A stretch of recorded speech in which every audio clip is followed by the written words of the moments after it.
briefing on yesterday's fatal officer-involved shooting incident that occurred in the 1300 block of Congress Street Southeast. As a reminder, MPD is in the preliminary stages of this investigation, and following the Chief's remarks, there will be an opportunity for you all to ask questions. Thank you.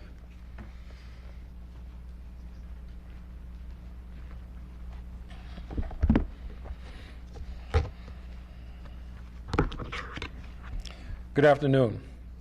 I am Robert J. Contee III, Chief of Police of the Metropolitan Police Department, and today I'm here to provide additional information about the officer-involved shooting that occurred yesterday evening in the 1300 block of Congress Street Southeast. But before I provide an update, I must acknowledge that the loss of any life in the District of Columbia is tragic for family and community. So please allow me to extend my condolences. Our suspect involved in this matter is identified as 30-year-old Mr. DeAndre Johnson. On October the 16th, just after 11 p.m., it was reported to MPD that Mr. Johnson allegedly assaulted a female victim by placing a firearm to her head and threatening her. MPD members seized a pistol with an extended magazine from a vehicle associated with Mr. Johnson following that assault. However, Mr. Johnson was not there, and therefore no arrest was made at that time. There is a prior history of domestic violence between Mr. Johnson and the female victim. Yesterday, at approximately 4:35 p.m., 7th District uniformed officers responded to an apartment in Congress Heights to serve Mr. DeAndre Johnson with a temporary protective order. While on scene, officers determined an arrest based on probable cause should be made for assault with a dangerous weapon gun, based upon the prior reporting. As officers entered the apartment, they engaged Mr. Johnson. He became aggravated that the police were called, and officers attempted to de-escalate the situation by positioning themselves between Mr. Johnson and the victim of the assault. One of the officers began to place Mr. Johnson in handcuffs. Mr. Johnson resisted, resulting in an intense physical struggle. During the struggle, the involved officer's body-worn camera became deactivated and then reactivated. During the struggle, an officer discharged their service weapon, firing 2 rounds that struck Mr. Johnson. I've had the opportunity to watch the body-worn camera footage from the officers on scene, and I've received an initial briefing from investigating officials. Based upon initial interviews, it was reported that Mr. Johnson grabbed one of the officer's firearm while in the holster. It can be heard on the body-worn camera, one officer stating, "He's got my," while almost simultaneously an officer discharged their weapon, striking Mr. Johnson in the back. Due to the positioning of the bodies during the struggle, the camera vantage is limited and does not clearly capture all aspects of the struggle.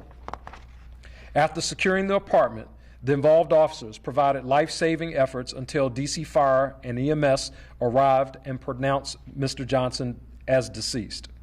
The United States Attorney's Office will conduct an independent, complete, thorough, and fair criminal investigation into the matter. Following the USAO's review, MPD Internal Affairs Division then will conduct an internal administrative investigation. Pursuant to agency policy, the officers involved are placed on administrative leave. The MPD team, in coordination with the Department of Behavioral Health, is currently in communication with Mr. Johnson's family, sharing information and video footage, while also working to prepare the community briefing video for release under District of Columbia legislation. I can now take any questions you may have. Was there a time that Mr. Johnson actually pulled the officer's gun from his holster? Not that you can conclusively see on the video, no. So there was a time when Mr. Johnson reached for the officer's gun but never had it in his possession? That would be consistent with what is seen on the video, yes. And Mr. Johnson didn't have a gun or a knife or any other weapon? It does not appear. The only other piece of evidence that was recovered inside of the house, or one of the additional pieces of evidence that was recovered, was a magazine to a firearm, but it was no firearm recovered. That's correct. And there were 3 officers on the scene involved in this operation. That's correct. And Mr. Johnson was the only suspect. That's correct. Do you think there were other things those officers could have done short of shooting him to settle this? Well, it's really kind of hard to say at this point. The officers obviously engaged in de-escalation tactics. I think people will see that as they review the video. I do not have the vantage point of the officer who was involved to make that assessment. But I think that as we go through the investigation, based upon what's been reported, as the U.S. Attorney's Office conduct their piece, they'll be able to perhaps get closer to that answer to determine whether or not this is a criminal matter or an administrative matter for us to resolve. Any other questions? Chief, Yes, sir. I think I heard you say that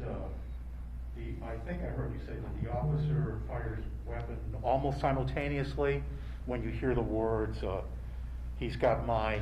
So when you said that, did you mean to say that the firing was not in response to those words, but maybe something that officer saw, but it wasn't in response to "He's got my"? It's very hard to say, because the officer who is saying "he's got my" is not the officer who's firing the weapon. It's a different officer. So it's hard for me to say what that officer saw as he was firing, but you have the one officer who's reporting that his weapon was grabbed. That officer you hear "he's got my," and it's very quick in the video. This really unfolds very, very rapidly once the struggle starts, and I think most people will see that when the body-worn camera video is released. It is very quick. While the involved officer who fired the shot, his camera was deactivated as a result of the struggle. The other 2 officers that were present on the scene, their cameras were not deactivated. But again, talking about positioning of the bodies as this incident, as the struggle unfold on the ground, it's very hard to see. There are certainly conclusions that that you may be able to try to draw based upon what's happening in the video, but there's nothing conclusive from the video that I've seen so far. Yes, sir. Sir, did you or could you estimate the length of time the encounter was? Less than a minute, probably. From the top point of the struggle, there was initial conversation once the officers arrived, as they engaged Mr. Johnson. They were trying to de-escalate the situation. Clearly, he was agitated at the presence of police inside of the apartment, and once it became clear that he was being placed under arrest, it unfolded very rapidly at that point. And the woman who was the original victim of his assault a couple of days ago, she was in that apartment when all this happened, was she not? That's correct. And was their baby in the apartment? I'm not sure the relationship, but there were children inside the apartment. And was she harmed in any way? No, no physical harm and to the children. did she seek this protective order? Say it again? Did she seek the protective order? Yes, the protective order was sought by the victim in this case, and MPD was called to the scene to execute that protective order on yesterday afternoon. Thank you. One last thing, Chief.